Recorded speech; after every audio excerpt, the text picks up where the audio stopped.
आदरणीय सभापती महोदय, आज आपण जो वक्फ बोर्ड संबंधित विधेयक सादर करत आहोत त्यावर बोलण्यासाठी मी उभा आहे। सरकार म्हणते की या मागचा हेतू सशक्तीकरणाचा आहे, पण यामागे काही गंभीर आणि चिंताजनक मुद्दे यामध्ये आढळत आहे। हे विधेयक पाहिल्यानंतर असे वाटते की वक्फ बोर्डाच्या मालमत्तावर नियंत्रण मिळवण्याचा प्रयत्न सुरू आहे की काय।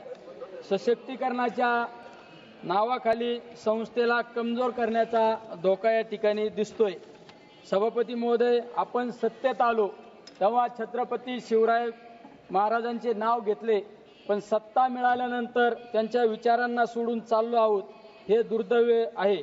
शिवराय हे तलवार चालवणारे फक्त योद्धे नव्हते, ते सर्व धर्मांना समान वागणूक देणारे, लोकशाही मूल्य जपणारे राजे होते।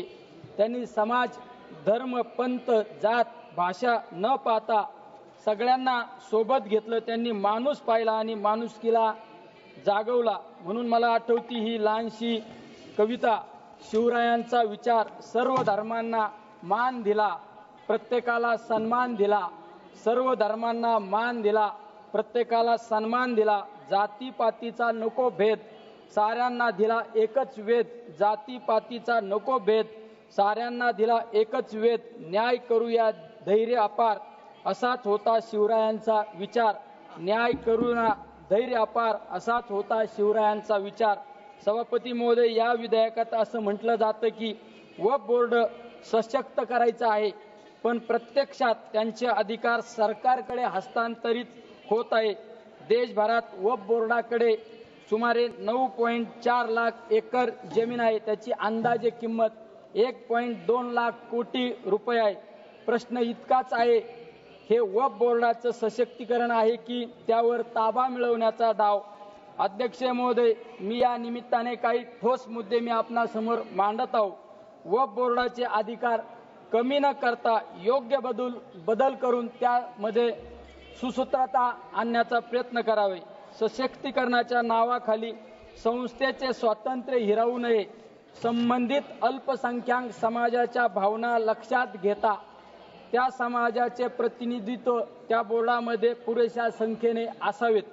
हे लक्षात घ्या की मुस्लिम, पारसी, ख्रिश्चन, शीख, जैन, नवबौद्ध हे अल्पसंख्याक समाज केवळ सांस्कृतिक नव्हे तर राष्ट्रीय उभारणीचे भागीदार आहेत।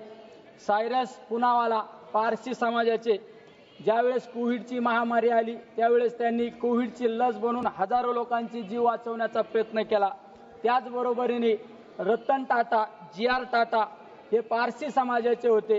सर्वाधिक CSRच्या माध्यमातून सामाजिक उपक्रम करण्याचं काम या परिवाराने केलं।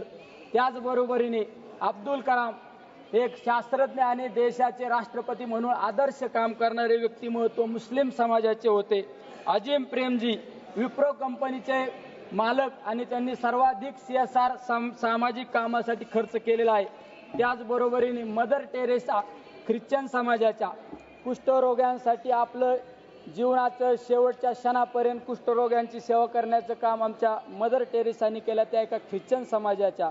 शहीद भगतसिंग शीख समाजाचे, देशासाठी हसत हसत बलिदान देणारे आमचे भगतसिंग। आचार्य आनंद ऋषीजी महाराज यांच्या नावाने आमच्या जैन समाजाने आनंद ऋषीजी हॉस्पिटलच्या माध्यमातून अनेकांना जीवनदान देण्याचं काम त्या ठिकाणी केलं जात असतं।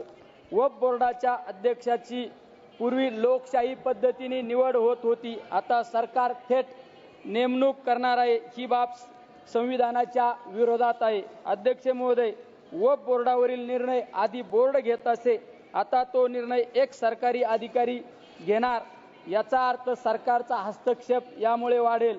जर वक्फ बोर्डावर 12 वर्षे अतिक्रमण झाले आणि वक्फ बोर्डाने काही कारवाई केली नाही तर ती प्रॉपर्टी अतिक्रमण करणाऱ्याची होणार। ही तरतूद म्हणजे अतिक्रमण करणाऱ्याला कवचच एका बाजूने देत आहोत आपण।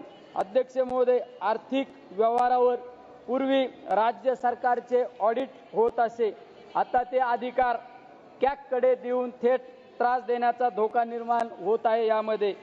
अध्यक्ष महोदय, हाजी अली ट्रस्ट किंवा बिहारमधील बोधगया ट्रस्ट अशा संस्थांवरही हस्तक्षेप झालाय। उद्या हेच इतर समाजाच्या सोबतही घडू शकते. अध्यक्ष महोदय,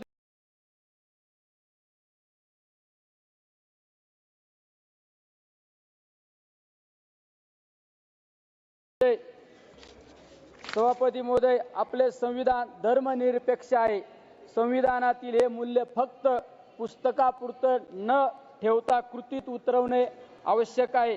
जर आज वक्फ बोर्डाच्या संस्थांवर सरकारचा ताबा असेल तर उद्या इतर समाजाच्या संस्थांवरही तेच होईल. ही लोकशाहीला छेद देणारी प्रक्रिया आहे. भारत ही विविधतेत एकता जपणारी संस्कृती आहे. मंदिरात घंटा आणि मस्जिदेत अजान एकाच शेजारी ऐकायला मिळते. हेच भारत आहे आणि हेच आपल्याला जपायचे आहे. आज जर आपण गप्प बसलो तर उद्या एक एक संस्था, एक एक आवाज, एक एक विचार संस्थात्मक मार्गाने संपवले जातील. अध्यक्ष महोदय, एका कवीच्या ओळी मी आपणासमोर मांडतो. स्वतःसाठी नको सर्वांसाठी लढा, हा विचार आहे शिवरायांचा धडा. स्वतःसाठी नको सर्वांसाठी लढा, हा विचार आहे शिवरायांचा धडा. घेऊ नको सत्ता फक्त नावाला, सत्ता असावी सेवा जनतेच्या भावाला. घेऊ नको सत्ता फक्त नावाला, सत्ता असावी सेवा जनतेच्या भावाला. सभापती महोदय, मी सत्तेला नव्हे समाजाला उत्तरदायी आहे आणि जो समाजाच्या भावना समजून घेत नाही त्याला इतिहास कधीच माफ करत नाही. आज महात्मा गांधींची भजन मला या ठिकाणी आठवत आहे. रघुपती राघव राजा राम, पतित पावन सीताराम. रघुपती राघव राजा राम, पतित पावन सीताराम. ईश्वर अल्लाह तेरो नाम, सबको संमती दे भगवान. म्हणून माझी सरकारकडे विनंती आहे की या विधेयकाला निर्णय घेताना फक्त कायदे, फायदे किंवा मालमत्ता न पाहता जनतेच्या भावना, संविधानाचे मूल्य आणि छत्रपती शिवरायांचे सर्वसमावेशक विचार ध्यानात ठेवा. जय शिवराय. माननीय सदस्य, आपने छत्रपति शिवाजी के बारे में बहुत अच्छा से छत्रपति शिवाजी को ग्लोरीफाई किया है, लेकिन हमको ये भी सबको पता है छत्रपति शिवाजी ने हिंदवी साम्राज्य की भी स्थापना की है. ये भी सदन के माध्यम से सबको जानकारी होना चाहिए. माननीय सदस्य श्री श्रीकांत